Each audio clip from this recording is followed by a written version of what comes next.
So we know that the Earth spins around once a day, once around the sun, once a year. I mean, this is all what we know that we've been told. You know, you can't necessarily ever believe what you've been told, so, you know, just take whatever I say and run with it. Because I've just been intuitively guided to stuff, I've been told stuff, you know, and I just choose to take a mix of it. So, and then there's a third spin that the Earth was doing, which is really hard to understand how anyone could even document this. So the Earth is spinning, so say you spin a top, and the top starts spinning like this, you know, when it almost falls down. That's what's going on with the Earth right now. It's spinning on a precession of the equinox, which is what's happening right now, when this cycle completes. This is a 25,920 year cycle.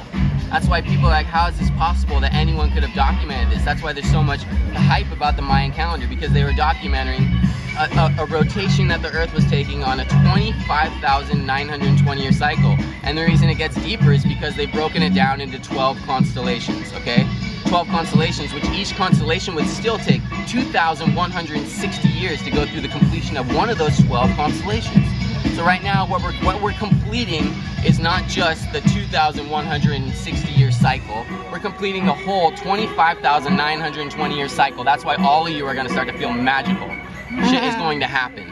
It's coming to an end. The cycle is not just like, oh my God, the world's going to end.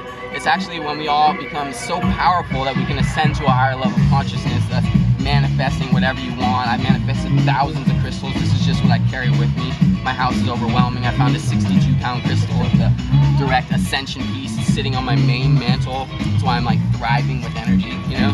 At all times, people come in our house and they're, wow, there's really good energy here, you know? So it's like, yeah, you thrive off of the energy that is put off from the ether source. So the precession of the equinox, that was a really quick breakdown on what's going on. That's a really powerful thing for us to document. That would mean that we'd have to sit here and look at the rotation of not just a constellation, but the slow progression of that constellation for 2,160 years to even notice just the shift of one of our constellations. They were documenting this whole cycle.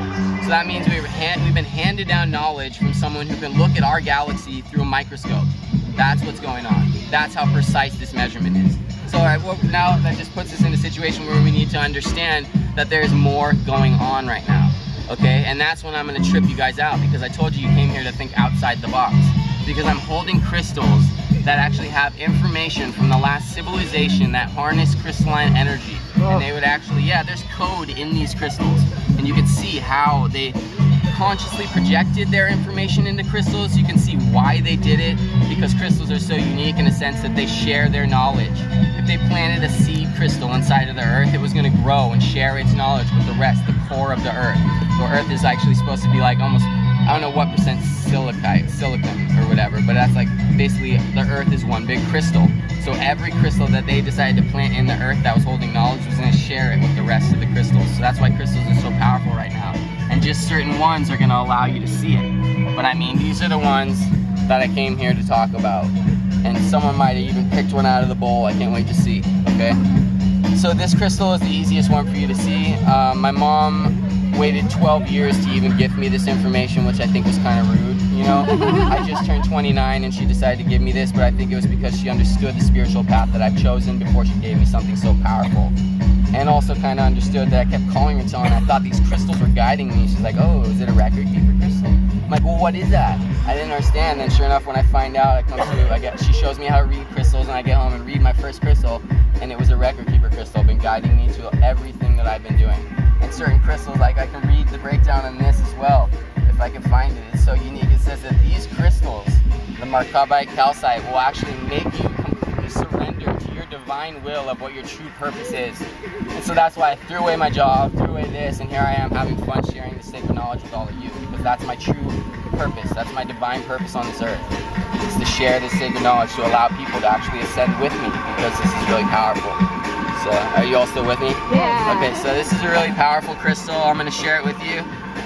I'm going to show you, maybe you can just like in a way show her. Now see how there's actually an isosceles triangle right there? Now look up the whole facet of the crystal. That's how you know that there's code written within each crystal. This is a complete crystal. This shows that right now these crystals are harnessing ether energy through the pyramid, basically like triangle, how they harness pyramid energy. It's like, That's why we built the pyramids. That's why I believe that they actually use these triangles on the facets of these crystals. So we'll just pass this one around. This one's really unique. You can show it to her.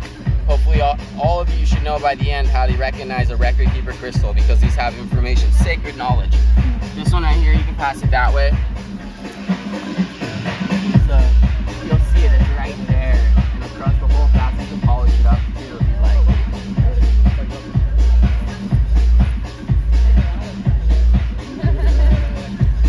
Did you see that yet? Yeah, it's hard to see. I love it. You'll know when you get the confirmation. It's really unique.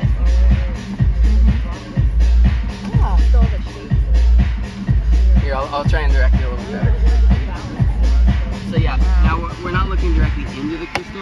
It's better off in the shade, but you want to actually let the light reflect off of it, and there's going to be a perfect little isosceles triangle right there. But the whole facet of this crystal is going to be covered and basically knowledge.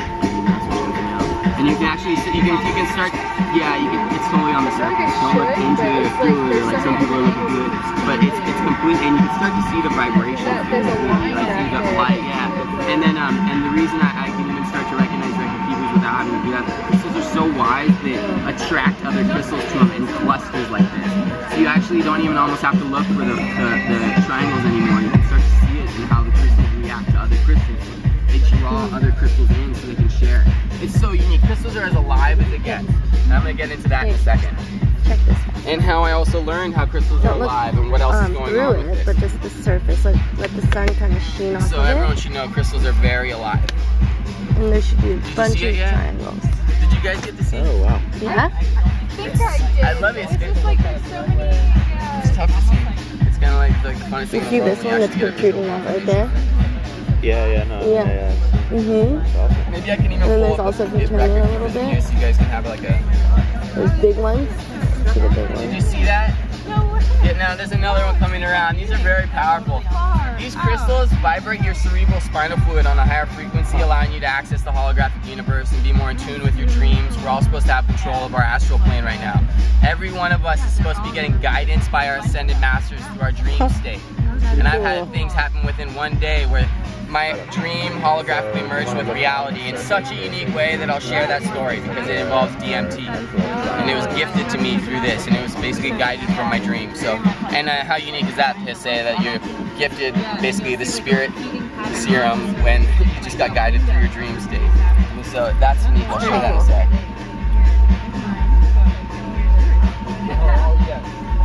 They work. Okay, so you got that, right? I love it because I wanted to hear that's crazy because that's what I was just getting at. I just told you about the precession of the equinox. I just told you about how people have been handing us down sacred knowledge and about how we've been hijacked of actual knowledge. We've been focused on the wrong thing. Right now we're going to take it back and we're going to strive for knowledge. That's what we're searching for. But I'm glad you're seeing it. Yeah, now that one has more. That's the one my mom got given a psychic 12 years ago, and she finally decided to give me that crystal when I turned 29. And it was like, thanks, Mom. But I think at a certain time, I might have taken that. Oh, totally. Oh, you know, and that was really important. I had actually, Father Time came to me and explained that all to me. And he presented himself to me in a homeless person.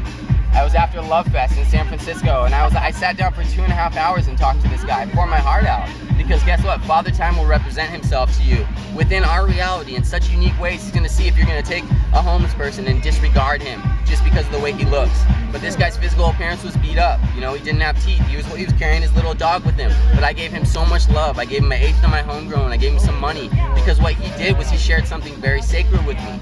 So it wasn't necessarily like I disregarded him because of his looks. I actually sat there and spent much time with him, you know, and gifted him in return. So the earth recognizes what we do. Like I said, we're back to the Akashic records and how everything we do is documented, even every thought. That's why I like to say I don't like to build up karma points against the earth. If you have garbage and decide to disregard it, that's you building up karmatic debt against yourself. So there's no point in doing that. What we're doing is we're cleansing our karmatic debt. So everything we do consciously is actually recorded. Everything we do physically is recorded, especially, everyone knows that.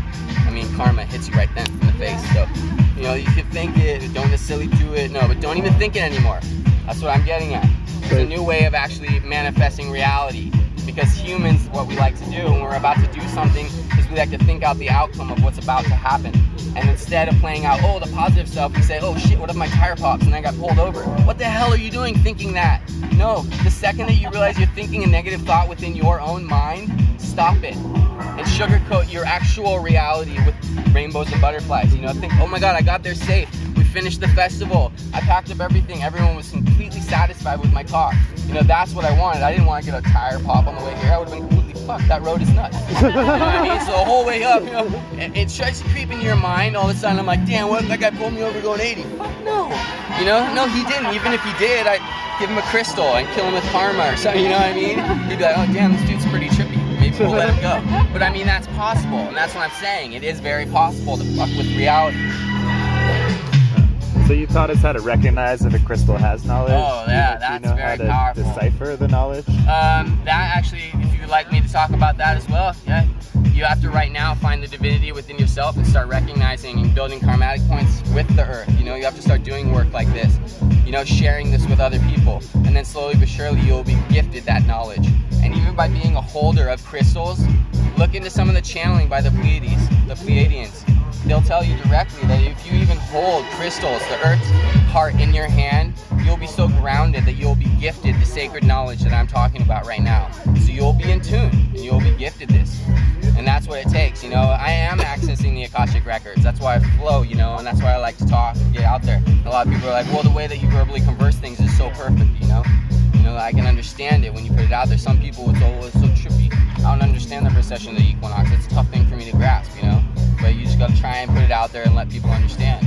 And there's certain ways that you can grip people's attention by gifting them crystals, because crystals are so unique that they hold the energy. Put it within your presence, you'll feel it. You know, it's a higher vibration. And by having a higher vibration, it allows you to ascend to a higher level of consciousness. Has anyone heard of Greg Braden? He's done like powerful talks, you know, awakening to 0 point. And he talks about how our sun is what feeds us our information and how we evolve. So we're actually not supposed to be using sunscreen because they put a block in that doesn't allow the sun rays to interact with our DNA how it's supposed to, thus holding us on a lower level of consciousness. So don't necessarily use sun rays. I mean, use a sunscreen, cover yourself with maybe something natural like coconut oil and